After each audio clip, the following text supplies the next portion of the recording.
Assalamu alaikum jama'a ma'abota sauraro, kuna sauraron kafar ilimin noma da kiwo, kafa wadda take kawo bayanai akan harkokin noma da kiwo cikin ilimin zamani. Idan ba ku manta ba, a wannan kafa mun fara kawo bayanai akan yadda ake haɗa magungunan kiwon kaji na gargajiya, wanda muka yi bayani dalla-dalla daga kan mataki na 1, na 2 har zuwa na 5. A yau za mu ɗora. Kafin mu ɗora akan bayananmu, idan a YouTube kuke sauraron mu, za ku iya danna mana subscribe, sannan ku danna mana alamar like domin samun bidiyon mu a duk lokacin da muka ɗora.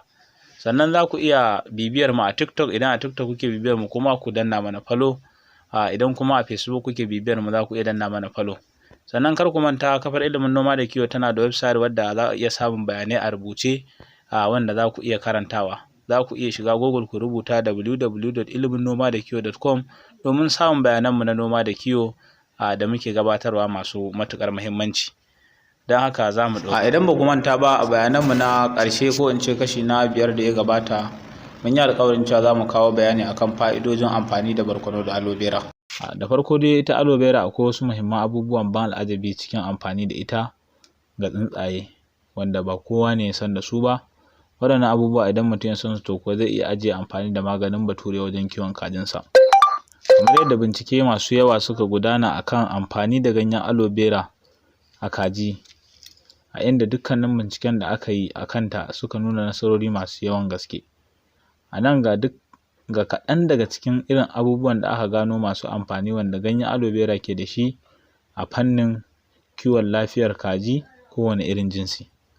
Abubuwan da wannan kafa ta ilimin noma da kiwo ta zaƙulo su ne kamar haka. Na farko, ana amfani da aloe vera wajen maganin cututtukan kaji da ake kira da suna virus. Nau'in waɗannan cututtuka sun haɗar da cutar Newcastle, wadda muka yi bayani jiya, sai kuma gumboro, wanda ita ma tana kama kaji, jiya mun yi bayani, mun taɓo ta a ciki, sai kuma cutar fowl pox, wadda ita ma insha Allah a nan gaba za mu yi bayani a kanta. Sai kuma abu na biyu da aloe vera take, tana ɗauke da sinadarin calcium. Wannan sinadarin na calcium masu kiwon kaji da yawa sukan buƙace shi yayin da suke kiwon kaji, domin yana taimakawa wajen ƙara musu girma, yana taimakawa wajen ƙarfin ƙashi idan kaji ba su iya tafiya, yana taimakawa wajen ƙarfin ƙwai idan kaza tana yin ƙwai wanda mara ƙarfi. Akwai phosphorus a ciki, akwai vitamin C ga kaji da idan sun kamu da mura, da akwai vitamin D, shi ma magani da ke ƙara ƙarfin ƙashi, wance sinadari ne mai ƙara ƙarfin ƙashi, da kuma vitamin E, wanda dukkanin su kaji na matuƙar buƙatar sosai wajen ya ƙara musu girma, ƙara musu yawan ƙwai tare da yaƙar cututtuka. Na uku, aloe vera tana maganin cututtuka nau'in ƙwayar halitta mai suna protozoa. Irin su protozoa su ne kamar cutar coccidiasis, wato cutar kashi yalo da kuma kashi mai jini da kaji kan yi. Wannan shi ma yana da tasiri sosai. Aloe vera na 4, tana da gagarumin gudunmawa da take bayarwa ga dukkanin nau'in tsuntsaye wajen ƙara musu ƙarfin garkuwar jiki, wato immune system. Na 5, aloe vera na ɗaya daga cikin abubuwa masu ƙara wa kaji girma da sauri, wadda muke ambatawa da suna growth booster. Ana yin amfani da ruwan aloe vera cikin ruwan shan kajin nama, wato broilers, domin yana taimakawa su girma sosai tare da ƙara musu nauyi.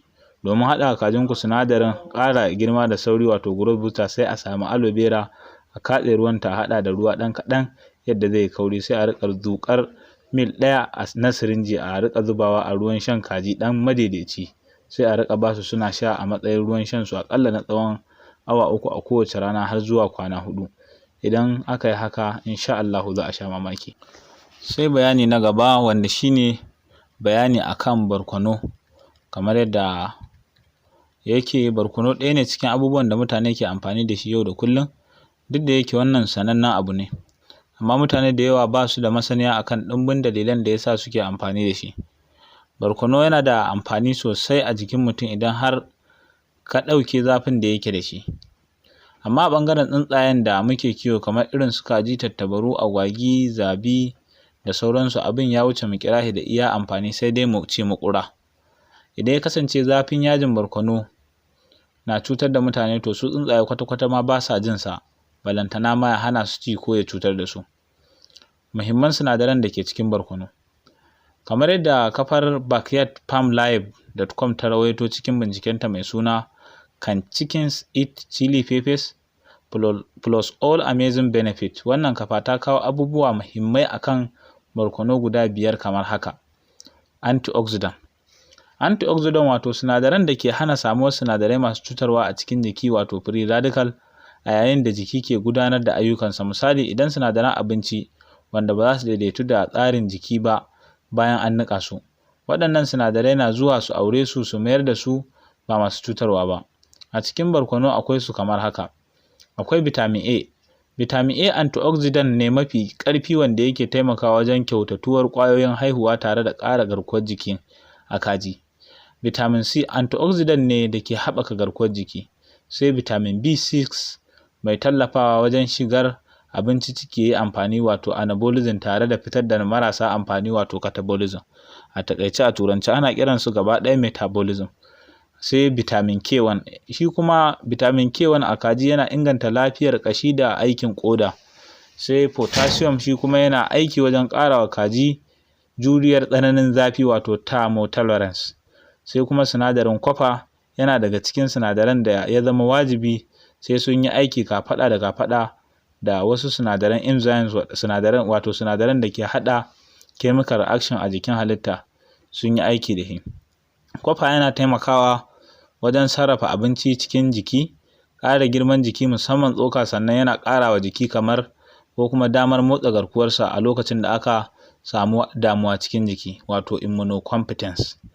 Sai na biyu, bayan antioxidant da barkono yake aiki a madadinsa, akwai kuma aiki da yake a matsayin dewormer. Bayan amfanin da barkono yake a matsayin sinadarin inganta jiki wato nutrient, yana aiki a matsayin maganin kashe tsutsotsin ciki a kaji wato dewormer. Don haka masu kiwon kaji za su gode wa Allah ne idan suka yi amfani da sinadarin su gode Allah domin yin amfani da sinadarin yajin da ko amfani da sinadarin yajin da ke ciki wato capsaicin da baya cutar da kaji, haka kuma ba sa jin sa ko kaɗan. Shine yake ƙonewa tsutsotsin ciki ya cutar da su, ya lalata su, kaji su samu lafiya. Sai na uku, yana ƙara wa kaji damar yawan yin ƙwai. Idan ya kasance kana da kaji ba sa samar da ƙwai yadda ya kamata, ka ba su barkono zai matuƙar rage matsalar rashin yin ƙwan akai-akai. Sai na huɗu, hana wasu dabbobin cin abincin kaji. A sakamakon yaji da barkono ke da shi, yana hana wasu halittun irin su ɓera farmakar abincin kaji a wajen ajiya. Sauran sinadaran kuma da ke cikin barkono sanannu ne wajen yaƙi da ƙwayoyin cutar bacteria tun daga lokacin da abinci ya shiga ciki har zuwa ƙarshen matakan da zai bi wato metabolism kamar yadda muka faɗa a baya. Don haka antibiotics ne mai ƙarfi, za a iya amfani da shi wajen zuba wa kaji garinsa cikin abinci ko kuma a cikin ruwan shan su.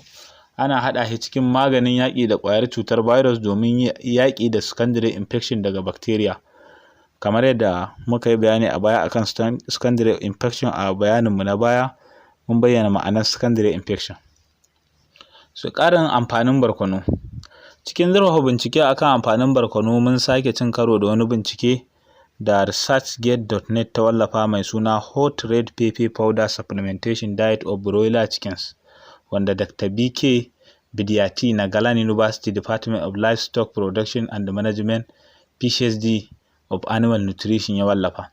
Kafar ta bayyana cewa binciken ya tabbatar da barkono yana ɗauke da sinadarin capsaicin wato yaji, wanda ya nuna yana da matuƙar tasiri akan sinadaran jiki da na magunguna wato biochemical da pharmacological properties. Sinadaran sun haɗar da sinadaran antioxidant wanda muka bayyana a baya, masu kawar da gurɓatattun sinadarai kenan.